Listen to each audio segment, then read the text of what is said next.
Assalamu alaikum wa rahmatullahi ta'ala wa barakatuh. Today we are going to learn about solving quadratic equations using the quadratic formula. It is important for you to know that quadratic formula is one of the four methods of solving for quadratic equations. So we're going to first of all start with an example, and I'm going to use this example to break down and give you more information about the quadratic equation in general. So first question is,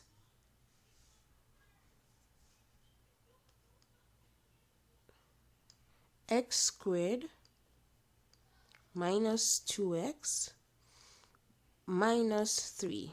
X squared plus 2x minus 3 equals 0. So the first thing you have to know is that whenever you're given a quadratic equation, you have to put it in standard form. And the standard form looks like this: ax squared plus bx plus c equals 0, where a is simply known as the quadratic coefficient. So basically the coefficient of x squared,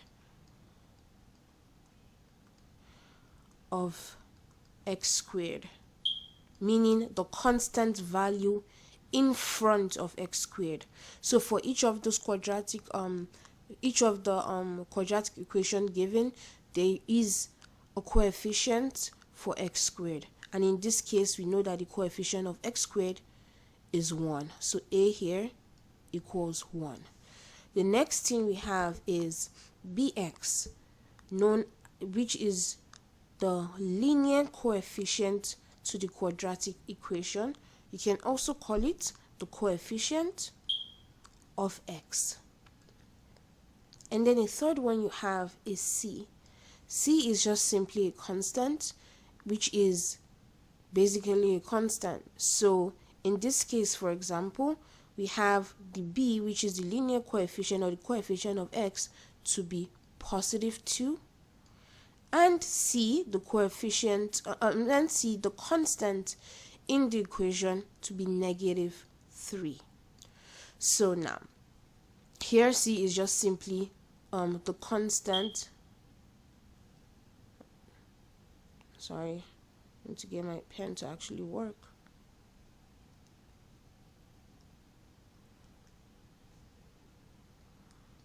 So c is just basically the constant without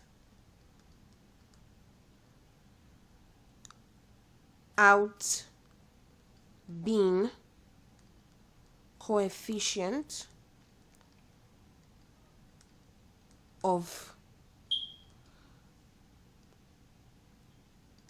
both x squared and x. So basically, it's important for you to know that a is a coefficient of x squared, and here has a is a constant value.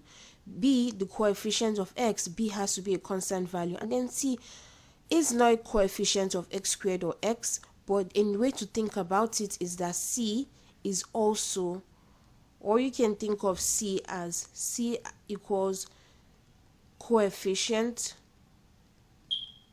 of x to the 0, and any mathematician will teach you that anything to the 0 is 1. So x to the 0 equals 1, and x to the 0 equals 1 just means that 1 here times a constant is always going to give you a constant. So in this case, c basically is just the constant, it's just basically the constant value. So that is how we get it. I'm just breaking it down to you. This is not something you would have to like break down to in an exam or a test. It's just something you have to understand in order for you to know the material. So next, we go ahead to introduce the quadratic formula. So now we have the quadratic formula, which is equals x. And it's important for you to know that x is an unknown here. We don't know the value of x. That is what we're trying to solve for. So the quadratic formula is the general formula is minus b plus or minus b squared minus 4ac, this all in square root over 2a. In order for you to solve for x, simply just do this.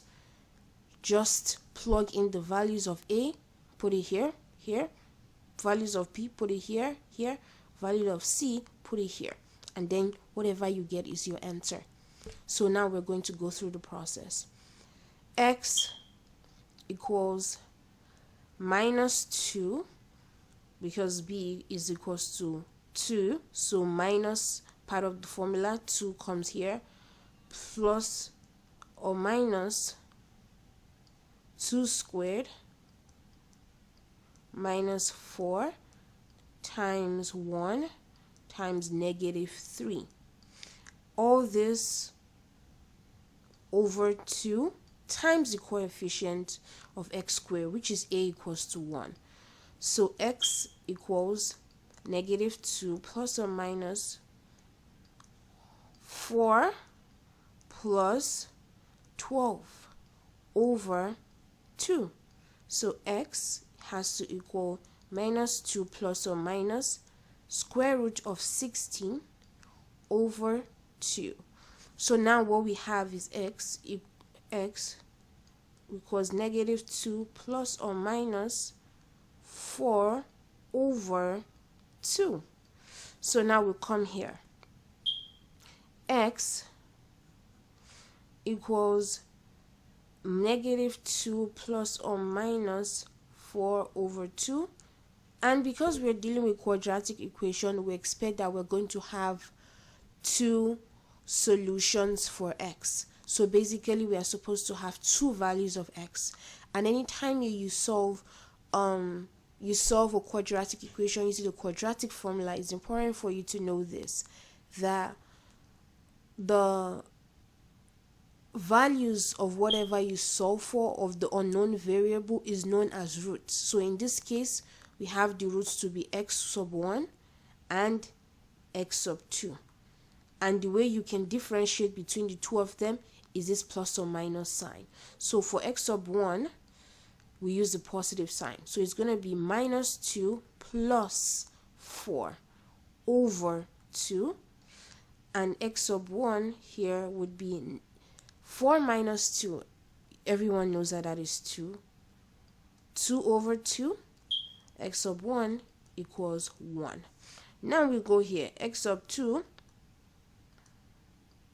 Let's just use this line to separate it so no one gets confused. Negative 2, negative 4 over 2. So x sub 2 equals negative 6 over 2. X sub 2 equals negative 3. So these are the two answers.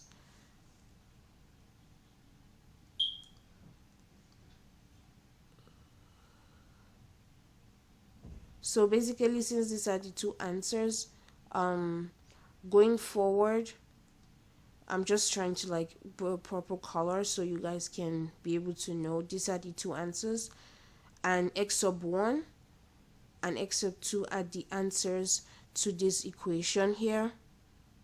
And it's important for you to know that x sub 1 and x sub 2 are known as roots of the quadratic equation because we use the quadratic formula to solve the quadratic equation.